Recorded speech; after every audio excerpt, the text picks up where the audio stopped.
All right, so I've been seeing a lot of posts that people have been putting out about eBay in Germany and UK having no selling fees. And we are keenly aware of selling fees here, obviously, because we run a business on eBay. We charge people a certain fee to consign for them, blah, blah, blah.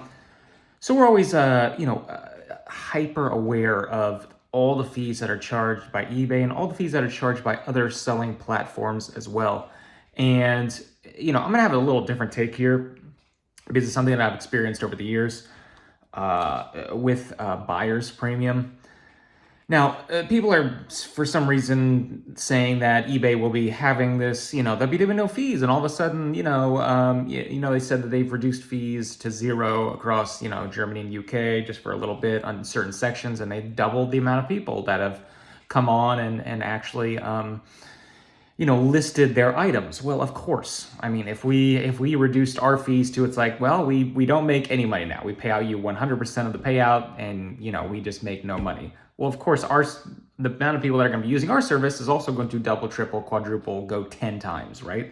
Because obviously people have no fees, so why wouldn't they do that? But that's not a sustainable business model, obviously. eBay is has massive expenses. They aren't just going to charge zero fees all of a sudden. So obviously in their SEC filing, they said that they're going to have in 2025 sometimes a front-facing, I believe they called it, charging the buyer, which is basically a buyer's premium is what they're going to be charging there. Who knows if it's going to come to the US, at all or anytime soon. I think that's a different locations, different competition in different countries compared to the US. But it's something that we deal with on a constant basis as people that come into us. And, while our business continues to grow and continues to be healthy, there's a lot of people that they want to continue to sell on something like Fanatics because they say, well, I don't have any seller fees over there. And it's because, Fanatics has buyer's premium. The same thing with Golden has buyer's premium. The same thing with Heritage has buyer's premium. So, it's like all these auction houses or places off eBay, they either charge buyer's premiums or something like, these like local apps like OfferUp or LetGo or Mercari or, these local apps. I think Mercari actually charges a fee. I'm not sure. Never used them, but if they don't charge a fee, there's Facebook Marketplace. These people that are free. Granted, there's no buyer protection. You got to pay for that, as well as a lot of these people are places you have to meet up, and you can't really scale a business like that. If you want to scale a business, you got to go to one of these other, auction houses or platforms or something like eBay. And it's something that we've dealt with these people, even the smart people. And it's like, I don't understand how even people who are deep into this, like I was watching a YouTube video with this guy who runs like Market Movers, the guy who does that sports channel. It's not Jeff Wilson. It's like one of his employees or something that runs it. And he's saying, yeah, PWCC, 0% buyer's premium, or 0% fees, if you sell through them. So, and all the guys agreed, there was like this panel of 4 guys who were like, deep into trading sports card world. And the same thing we face here, it's like we charge this, it's like, well, I can get 105% at Fanatics or 110%. And there's a 20% buyer's premium. Or something like Golden, I believe, is 22%. I believe Heritage is between 20 and 25% on these buyer's premium. People don't seem to, people who are deep into this don't understand that. The layperson, if they're gonna like sell their cards or they have, they buy, because a lot of people buy a lot of stuff, but they never really sell, because buying is the fun part and selling is the tough part. So they don't really understand the selling aspect of it. And they see, it's like, I can sell on eBay, and it's like, oh, it's Feebay, right? I can, I'm going to charge, X amount of dollars, or I can go to this other place and I can get 0%, or I can get actually more. They're actually, somehow, they're paying me more money than they're getting, and they're still running a multi-billion-dollar business. I don't understand how it works, but that's just how apparently it works. And people don't seem to understand. It's like if they sell a $10,000, it goes for $10,000. The buyer is not going to pay $12,000 just because, oops, I guess I'll just pay the buyer's premium. They're going to pay what it's worth. If the card is worth $10,000, they're going to pay $10,000, which means that $10,000 added on a buyer's premium, which means you're only going to get like 8 something thousand. you're going to get 100% of that 8-something thousand, but the buyer paid 10,000 and that fee is going to go to Fanatics. Same thing with Golden, same thing with Heritage, same thing with a lot of these off eBay auction houses that will charge buyers premiums versus what eBay does when they just charge seller's fee. It's the same thing. It's just put across a different way. It's just moving the money around. And I have a take where I think eBay would actually do well just charging a buyer's premium. As much as that pains me, the layperson is so uninformed, as well as the informed people seem to be so uninformed that us, if we could, instead of saying we pay, if eBay had a 20% buyer's premium, let's just say, and we could say, hey, we pay you 115% of whatever it goes for, people would just flood in to us through eBay. They just would. Even though we pay on over $3,000 cars, we pay 95%. It's the same thing because we take away 5%, whereas 150% on a 20% buyer's premium would be, we take 5% away as well. People don't seem to understand that concept. If you sell a $10 card, you sell a $5 card with, you know what I mean? And we've actually experienced that ourselves by charging our own buyer's premium. I'll tell you the story. So we used to not charge shipping on our stuff. This was when we were first started, maybe the first 6 months or so. We charged, I believe it was 20% fee. It was what our fee was. So, it was like an 80% payout. But we charged $0 shipping to the buyer. And granted, 20% fee, people would go to like other consignment places that were lower or higher payout fees, higher payouts versus us. There were a lot of people that were just paying out more. But we didn't charge shipping to the buyer, which that's caught in that. It's essentially, we said, okay, well, Pro Teams charge shipping, DC Sports charge shipping, Hoodies charge shipping, Burbank charges shipping, all these like big sports consigners, everybody charges shipping.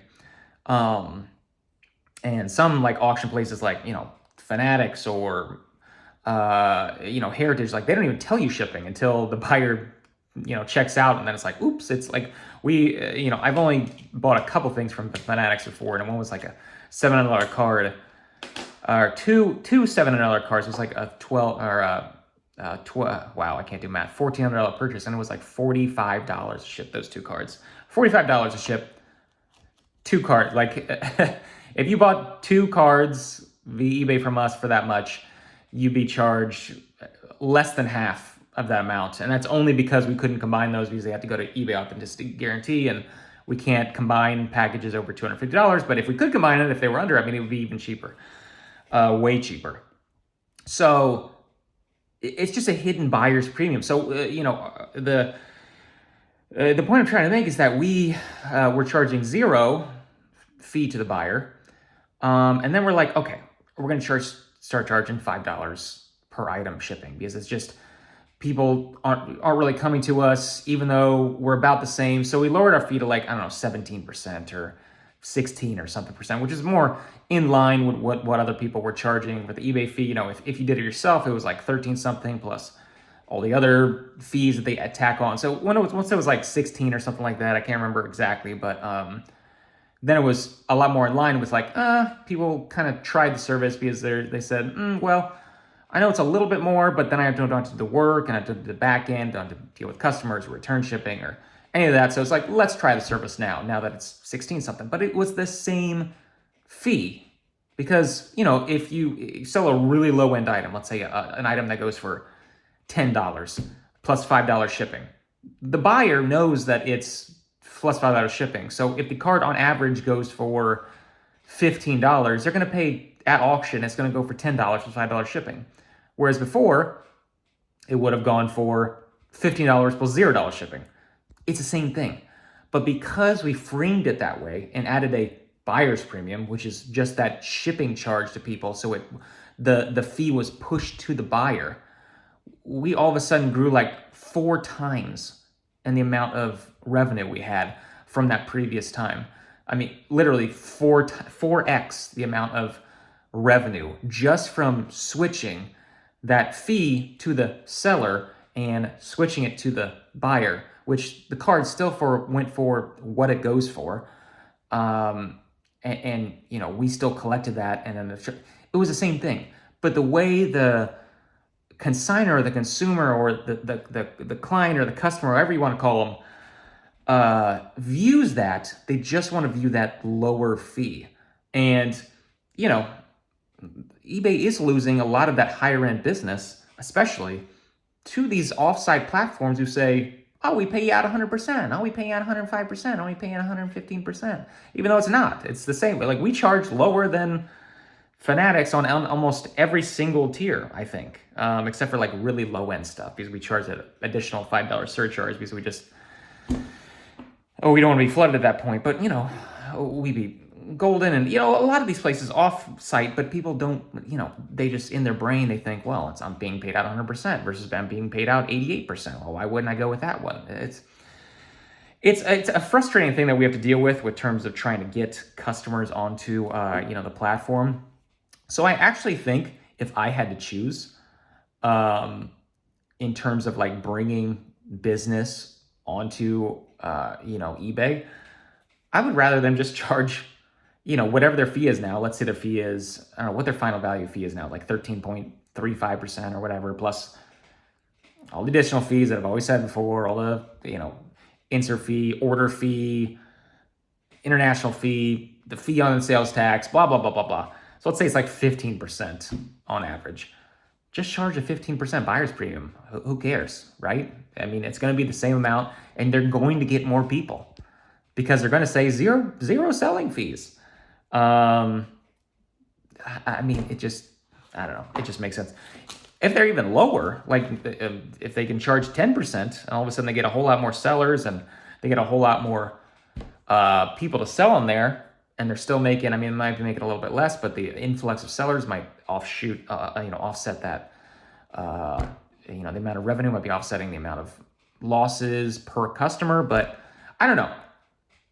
It's something that I think would actually be very, very helpful to bring people on eBay, even though that would probably, I don't know if that would hurt our business or not. It might. But if I'm just talking about an overall unbiased take on what I think eBay would get the amount of customers back, it probably would work. I don't know. Because people are just really, they just see one number and they don't look at all the fine print, and they don't actually see what's actually going on here. But yeah. Anyway, that was my little take. That's my little rant for the day. Like I said, we've seen it. We've charged a buyer's premium. It was a shipping charge, and it increased by like 4 times, even though it's the same effect to the consigner. I don't know. Anyway, thanks again for watching. We'll talk to you again soon.